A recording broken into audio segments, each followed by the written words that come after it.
everybody.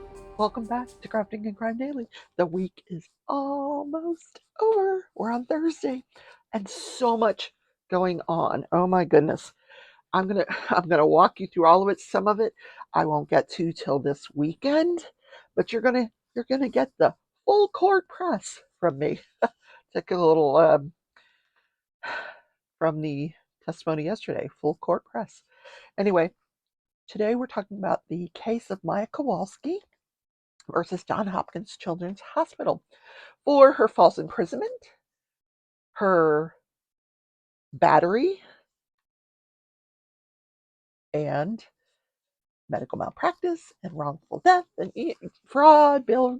Just throw it all in there. It's a big mishmash pot of allegations. So I'm going to cover what happened on day 23. I do want to comment though, today started the trial of Charles Adelson versus, or the state of Florida versus Charles Adelson. He's been charged with conspiracy to get the murder of Dan Markel.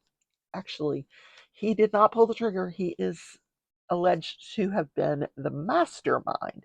So this morning I tuned in just to make sure it was a go. They finished jury selection yesterday, and I did find a station that was covering on YouTube jury selection, but because on Monday during that local station's coverage of jury selection, someone mentioned a juror's name and it went out over YouTube. So there was a complaint about that. So they completed jury selection with the audio off. Now, there is nothing more boring than jury selection, and there's nothing that would make it even more boring than shutting the audio off. So I don't know who the heck watched that. But in any case, by 4:30, 5 o'clock yesterday, they had a jury. So I knew that they were going to start this morning. But the first thing I did was check in just to make sure. And I noticed there's a different judge. There was been two prior trials for the death of the FSU law professor Dan Markel. The two hitmen, well, one took a plea, one was found guilty, sentenced to life in prison without possibility of parole. The third person, Catherine Magbanua, they found a mistrial. Second case, they tried her again, and the jury found her guilty, sentenced to life in prison without the possibility of parole. Same judge for both of those. And then up until 5 weeks before this trial for Charles Adelson, for his part in all of this, they switched judge. There's a new judge. They brought in a different judge 5 weeks before trial.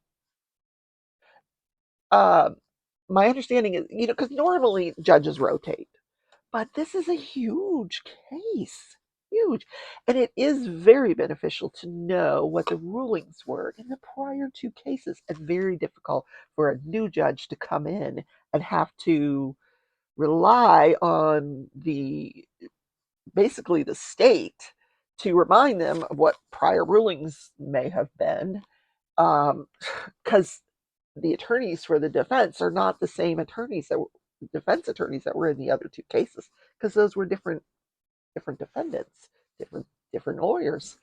So this set of lawyers, unless I'm sure they reviewed the transcripts of the prior trials, but in any case, this judge has had a lot of homework to get up to speed on this case.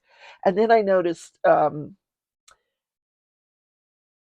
Georgia Kappelman, this is her case, the state attorney, she did not do the opening. It was another woman in their office that did the opening. So I am curious to sit through that and I will bring you that description. I had mentioned possibly going live today, but logistically, it's just not going to work out. And not that many of you had said that one or two of you said you were interested, and I'm sorry. Anyway, if I lived on the East Coast and I could get up, I don't live on the East Coast. Let's just say that I'm on Central Time, so I'd have to get my butt out of bed really early to catch these trials, because they start early for me, because I'm retired. I don't get up at 6:30 in the morning anymore. Yeah, it's more like 9:30, 10 o'clock because, I can't. I stay up late. I get up early. Anyway, we're covering the Kowalski trial. I'm going to let you know what happened on day 23. Some interesting witnesses yesterday. The first nurse that the defense put on, the plaintiff has already finished their case in chief. The defense is now putting on their case. So they put on one of the nurses just to kind of give the jury a flavor of the nursing care that she got. Maya Kowalski got at Johns Hopkins Children's Hospital in the pediatric unit. So they put on this nurse who was talking about how great this place is. To hear her talk, you would have thought, this is like Disney World for kids. Like they get chocolate cake and pizza and grilled cheese, and the food is great, and we have contests, and you know we the nurses we all loved her. We would do her hair and we do her nails, and then when asked about their documentation, she's like, "Oh well, we didn't really have time to document everything. We had time to do nails and hair, but not document everything." You know, and that goes back to the documentation when she was in that room for 48 hours. In any case, on cross, the attorney Anderson, the plaintiff attorney, asked her, "Well, you didn't take care of her that much," and it's true. He went through the different times that she had taken care of Maya, like 5 times during 87 days. 5 times she took care of her. But you sounds like you guys were like best friends. She goes, "Well, you have to understand, I was the charge nurse." Now she's got a point here. She was the charge nurse. She goes, "I don't take patients. They're not my assigned patients, so you won't see my documentation, but I'm on the floor every single day." And she was asked, "Well, how many kids are on that floor?" And their bed capacity is 28 patients. So if they're full, she's got 28 patients on that floor. So she knows of Maya, but she wasn't taking care of Maya on a day-to-day basis, was the point of that cross-examination.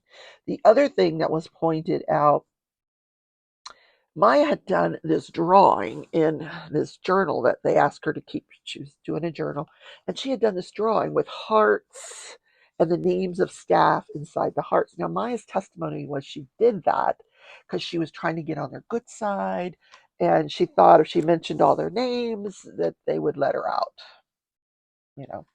But Attorney Anderson pointed out, "Well, where's your name? Your name's not all these different hearts of staff members. Her name's not there." "But you guys were best friends." "Yep, but your name's not there." Okay. So interesting testimony. And then they put on this old guy, administrative expert, and he was very professional, but based on the cross examination, I mean, his opinion was that everybody did everything right. Of course, that the higher ups in administration at Johns Hopkins Children's Hospital knew what they should know. They had the right policies in place for the protection and safety of all their patients, and blah blah blah. So on cross examination, it was it. He was asked, what did you review? What did you actually review to give your opinion here today? And he goes, "Oh, I received thousands of documents." And Anderson was like, "I understand that. We know that you received thousands of documents, but how many of those did you review?" And he's like, 2 to 3 pages. What? Which means he probably got a summary of the thousands of pages put together by the defense. And he read through the 3 page summary, and that's the opinion that he's giving. Not very credible. So he said he was asked about Kathy Beatty, because apparently it's come out that Kathy Beatty had been disciplined, or she received an oral warning that was reduced to writing. I mean, they have to say we gave her an oral warning.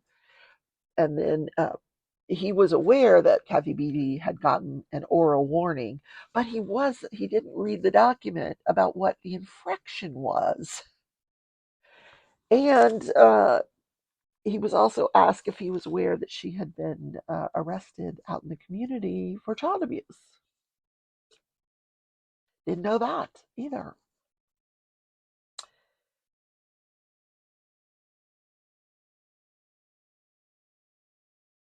He was aware that she had been counseled on two prior occasions, but he felt like, if uh, that her care and treatment as a social worker was appropriate, that she, yeah, I don't know.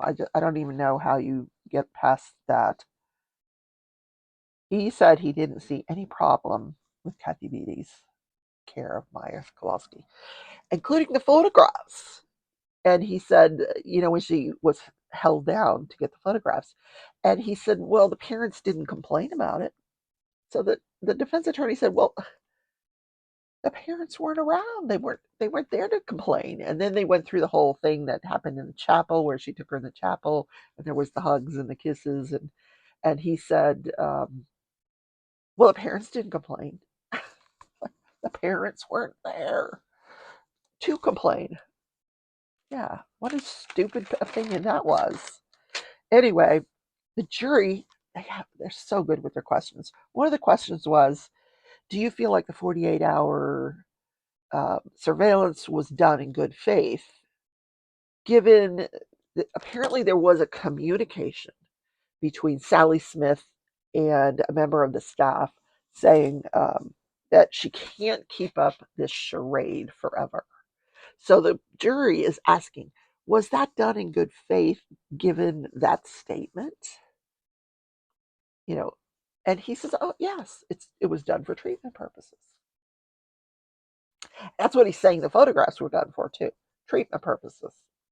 They were considering a diagnosis and they needed to take pictures.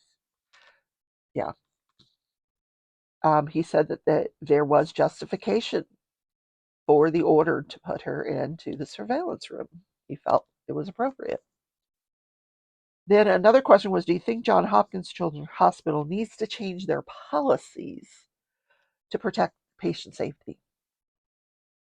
Good question. And he had the longest pause before he gave his answer.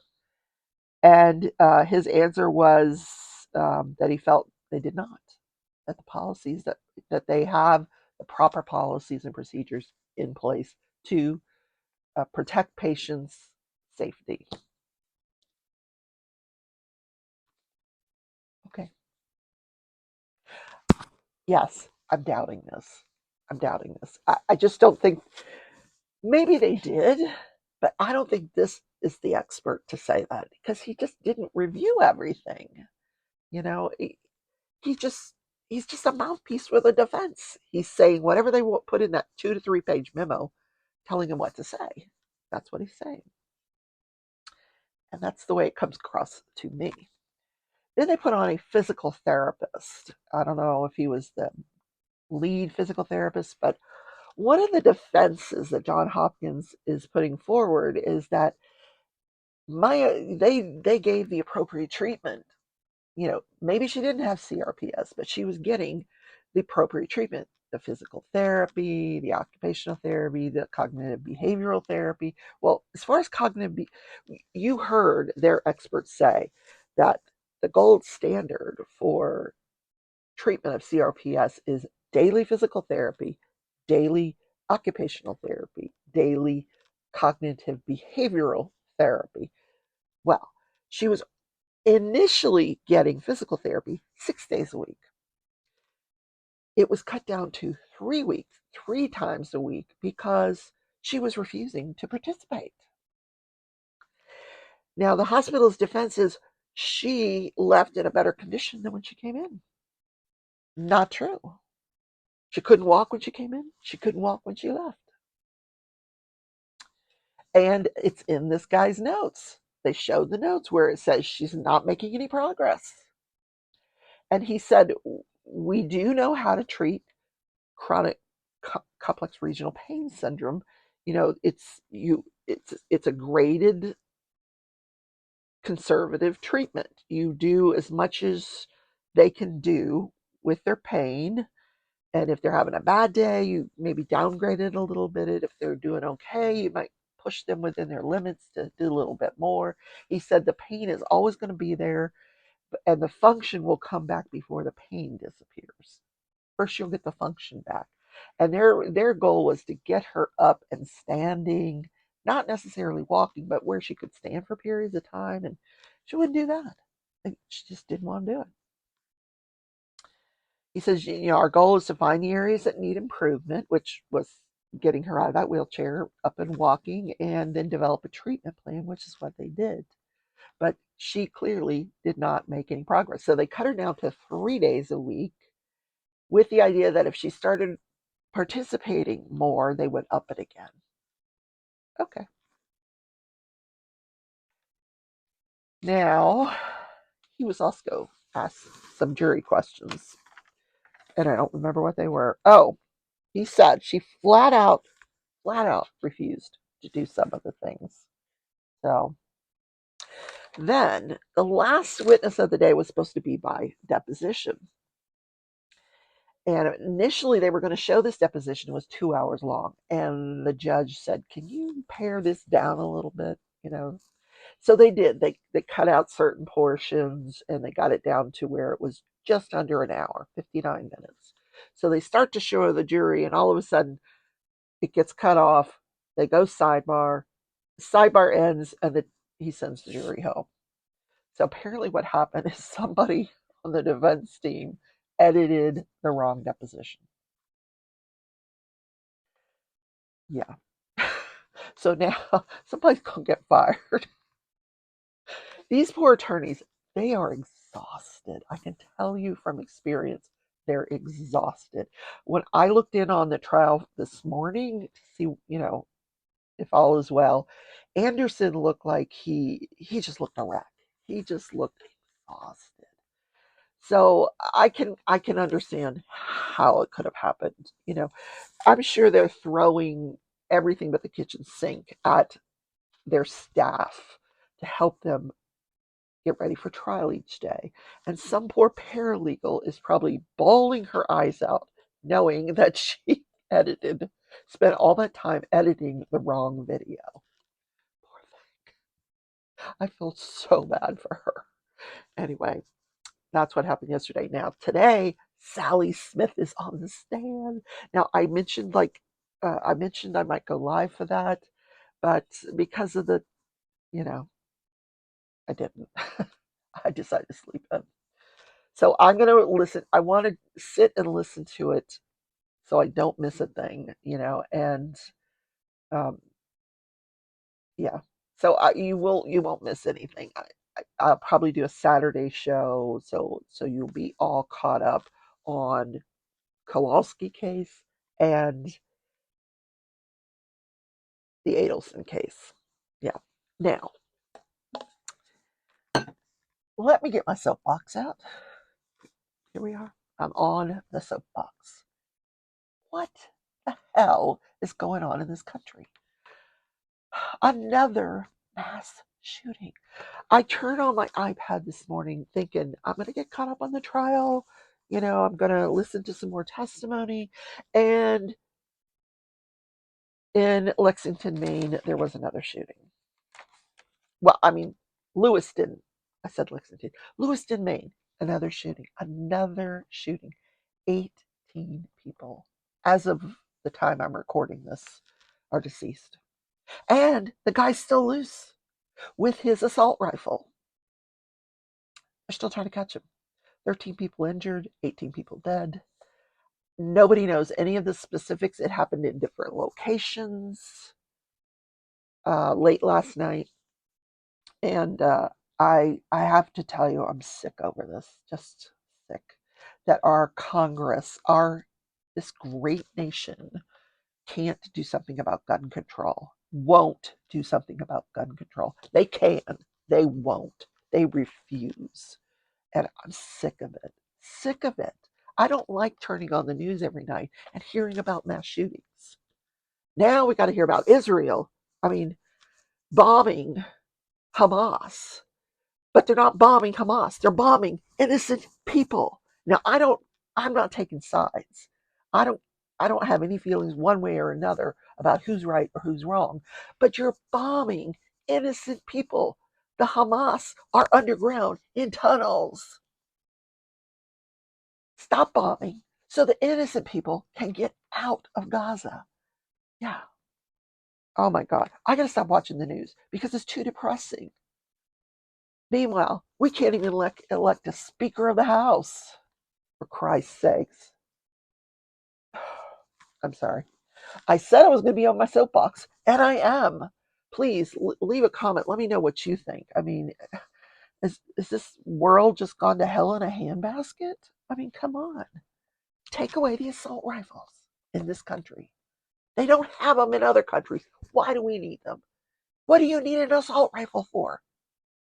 What do you need it for? What?